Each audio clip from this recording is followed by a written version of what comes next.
श्रीकृष्णांनी भगवान श्रीकृष्णांनी पांडवासोबत द्रौपदीच्या पुत्रांनाही गंगा किनारी चला असे म्हटले होते, पण त्यांनी जाण्याचे नाकारले. परिणाम असा झाला की द्रोणाचार्य पुत्र अश्वत्थामाने क्रोधित होऊन द्रौपदी पुत्रांना मारले.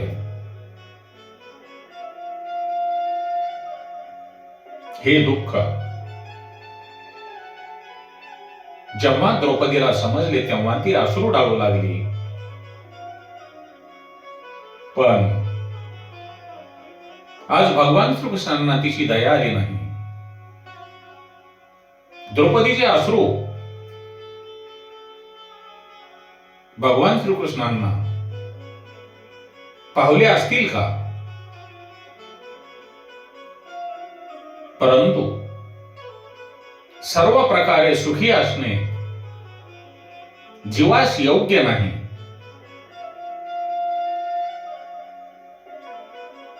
कुठेतरी एखादे दुःख हवेच, कारण ज्या वेळेला दुःख आपल्या नशिबी येते तेव्हा मनुष्याला समजते की प्रभूशिवाय माझे कोणीही नाही.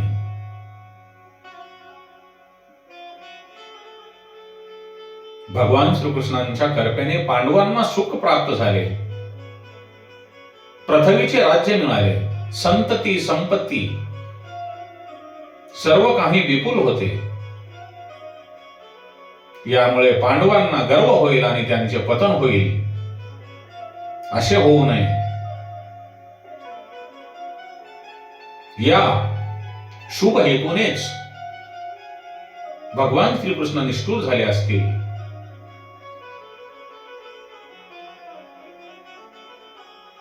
श्रीकृष्णांनी पांडवावर एका अर्थाने कृपाच केली असे समजावे, कारण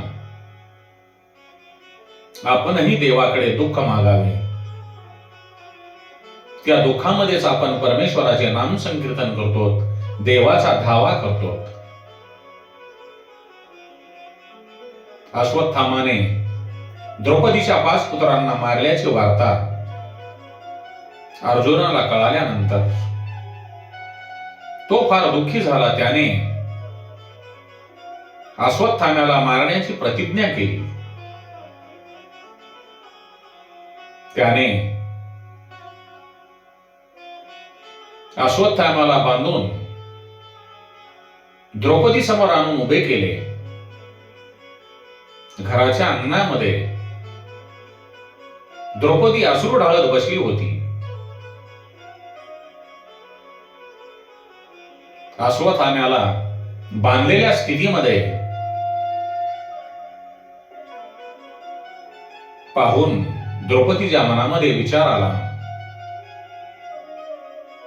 काय विचार आला तिच्या मनामध्ये? अश्वत्थामाचे वडील द्रोणाचार्य हे पांडवाचे गुरु आहेत. गुरुपुत्र हे गुरुचे स्वरूप आहे. तो ब्राह्मण आहे. त्याचा अपमान होता कामा नये. द्रौपदीच्या 5 पुत्रांना मारणाऱ्या अश्वत्थामाला द्रौपदीने वंदन केले आणि स्वतःच्या दुःखाला बाजूला सारून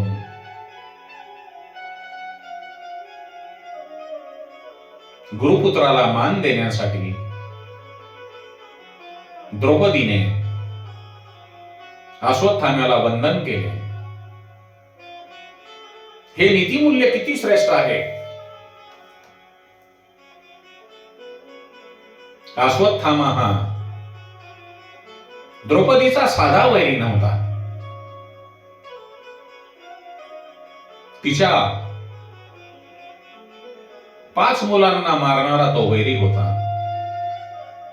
म्हणून वैराची संधी निर्वैराने होते, प्रेमाने होते आणि वंदनाने होते. म्हणून कधी काळी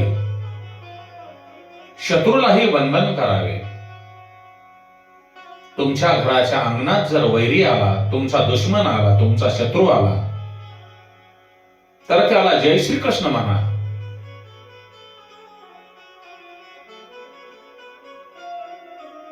कारण जय श्रीकृष्णाचा अर्थ असा आहे की मला जे दिसते आहे ते सर्व कृष्णमयच आहे.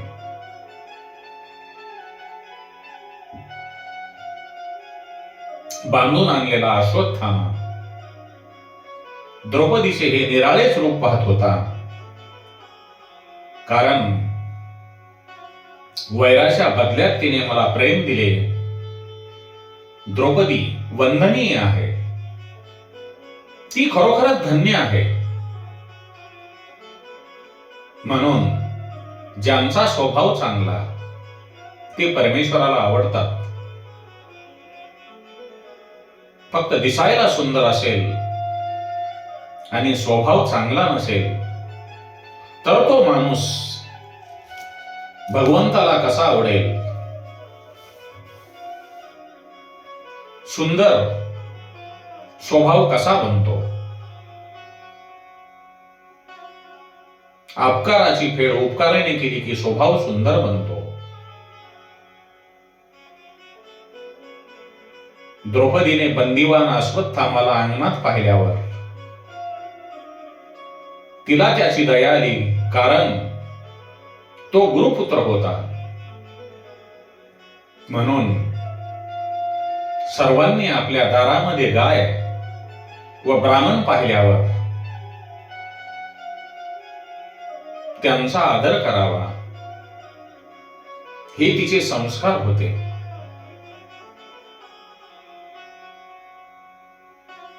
गुडाकेश अर्जुन व ऋषिकेश श्रीकृष्ण.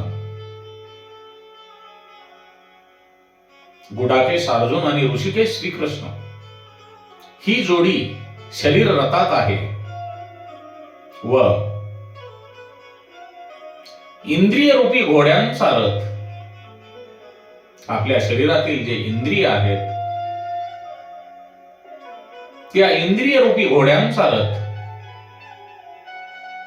भगवान श्रीकृष्णांच्या हाती सोपविल्यास कल्याण होणारच.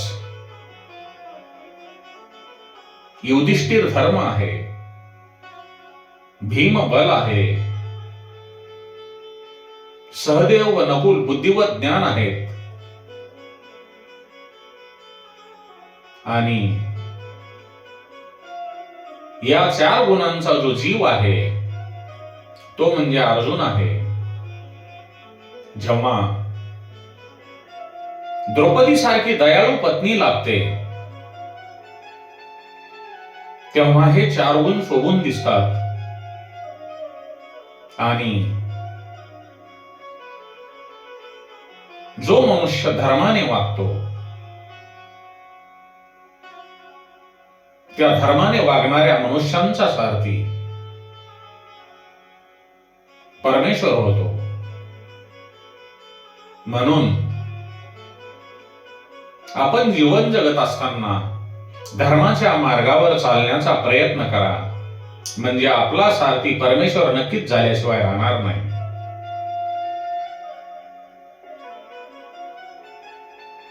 राजा परीक्षितांचे गर्भात रक्षण कसे झाले?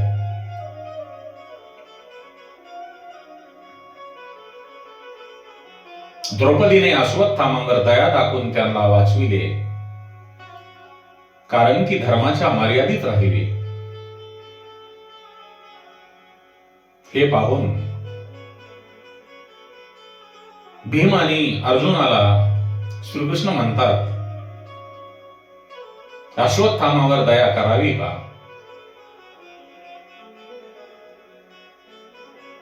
त्याच्या डोक्यावरचा जो जन्मसिद्ध मणी आहे तो काढावा, म्हणजे तो तेजहीन होईल. तेजहीन होणे म्हणजे अपमानच. त्याला मारण्यात काय अर्थ आहे? तेव्हा अश्वत्थाम्याच्या डोक्यावरील मणी काढल्यानंतर त्याला वाटले यापेक्षा मला मारले असते तर बरे झाले असते, पण आता ह्या अपमानाचा बदला मी घेणार. त्याने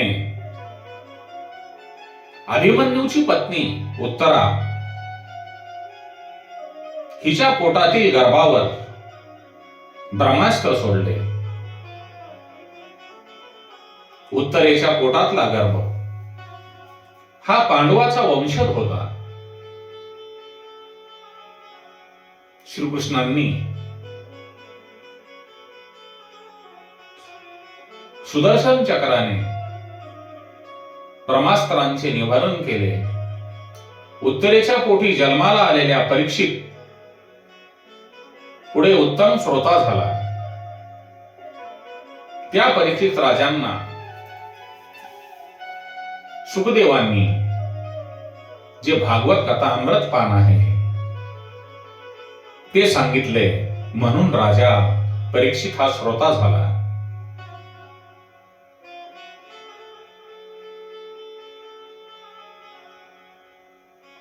द्वारकानाथ भगवान श्रीकृष्ण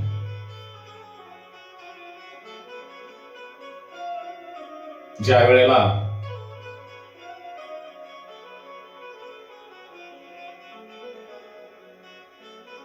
द्वारकेला जायला निघाले, भक्ती मार्गामध्ये वियोग सहन होत नाही. श्रीकृष्ण द्वारकेला जायला निघाले तेव्हा त्यांची आत्या गोवा कुंती, पांडवांची आई, तिचे हृदय भरून आले. भगवंत रथावरून जात असताना ती हात जोडून रस्त्यामध्ये उभी राहिली. तेव्हा भगवान श्रीकृष्णांनी सारथ्याला रथ थांबविण्यास सांगितले. श्रीकृष्ण रथाखाली उतरले.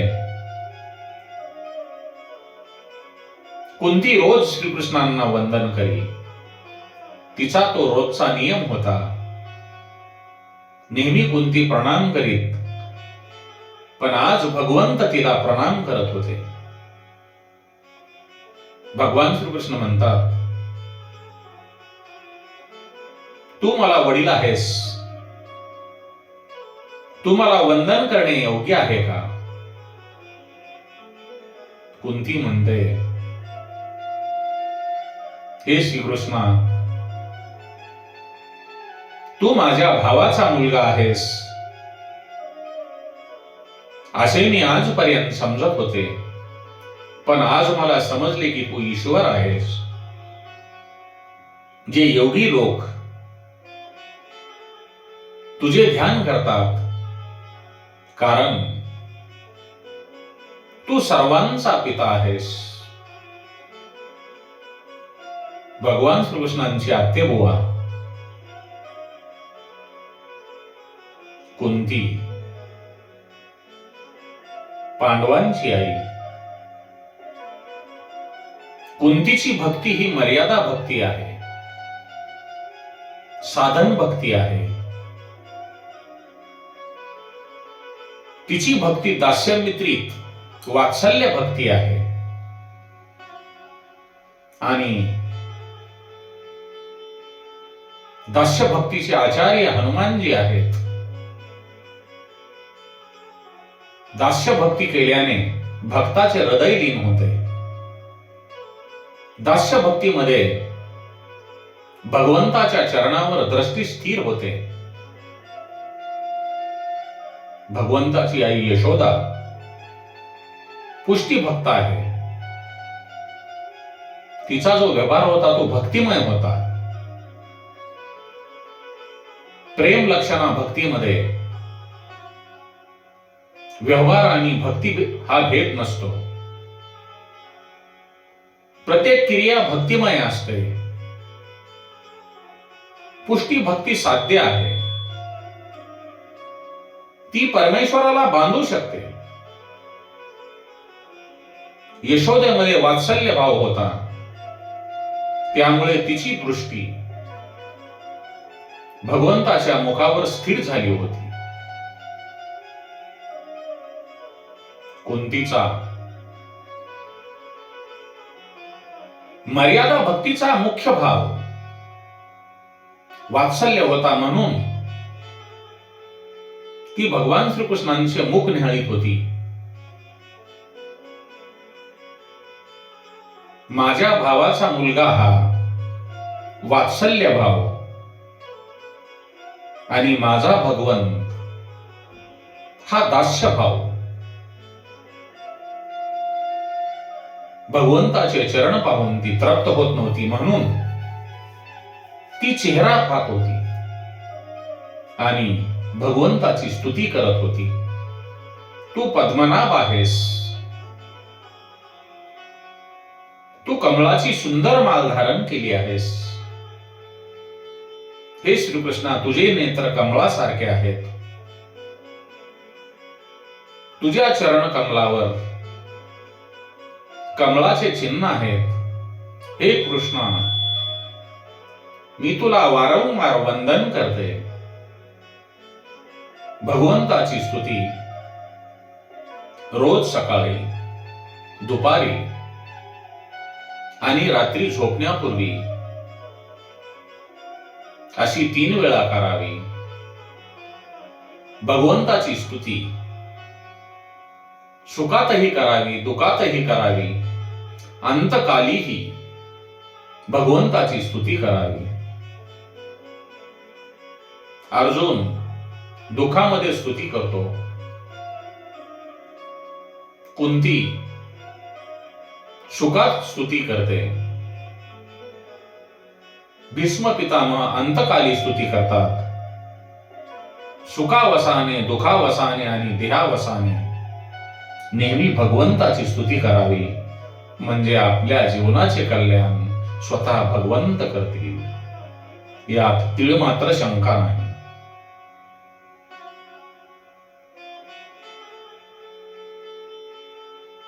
कुंती भगवंताच्या उपकाराचे स्मरण करते, तसे जीवमात्रानेही भगवंताची स्तुती करावी, कारण त्या भगवंताचे आपल्यावर एवढे उपकार आहेत की त्यांनी आपणाला मानव जन्म दिला आहे. प्राण्यांना सुद्धा आपण मानव व्हावे असे वाटते, परंतु त्यांच्या काही कर्मामुळे त्यांना मानव जन्म मिळालेला नाही.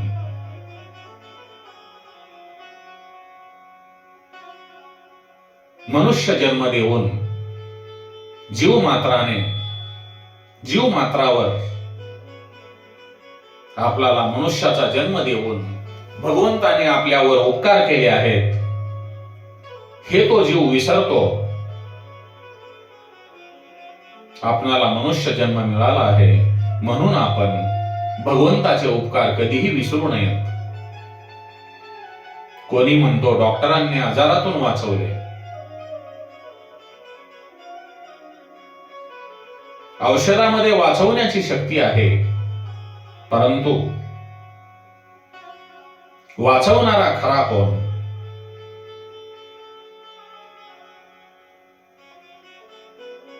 कुंतीला श्रीकृष्णांनी केलेल्या प्रत्येक उपकाराची आठवण येते.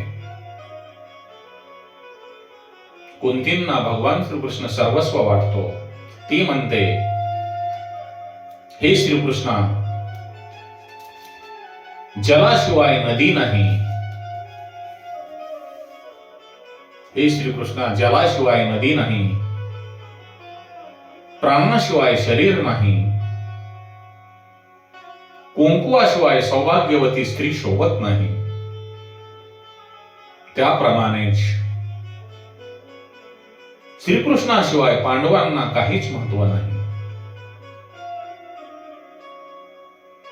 कृष्णाने पांडवावर केलेले उपकार कुंतीला आठवतात.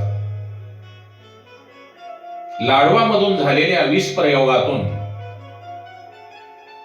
भीमाला वाचवणारा श्रीकृष्ण, लाक्षाग्रहातून पांडवाची सुटका करणारा श्रीकृष्ण, द्रौपदीचे वस्त्रहरणापासून लज्जा रक्षण करणारा श्रीकृष्ण. दुशासन द्रौपदीचे भरसभेत वस्त्रहरण करू लागतो तेव्हा दुर्योधन म्हणतो, द्रौपदी आमची दासी आहे, तिला निर्वस्त्र करावे. पण बाबांनो, भगवंत ज्याला वस्त्रे देतो त्याला या जगामध्ये निर्वस्त्र कोण करणार? म्हणून आपले सगळे सर्वस्व भगवंतावर सोपवून द्या आणि भगवंताच्या चरणावर लीन व्हा.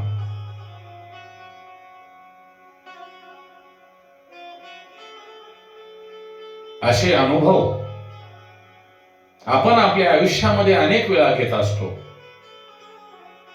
संकटकाळी कोणीतरी येऊन आपल्याला मदत करते. मदत करणारा ईश्वरच त्या व्यक्तीच्या रूपात आलेला असतो. म्हणून आपण आपले सर्वस्व भगवंताच्या चरणी लीन करा.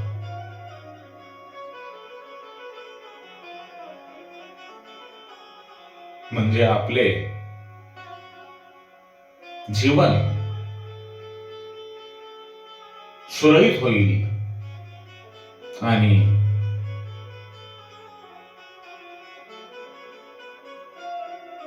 आपल्या जीवनाचे कल्याण होईल.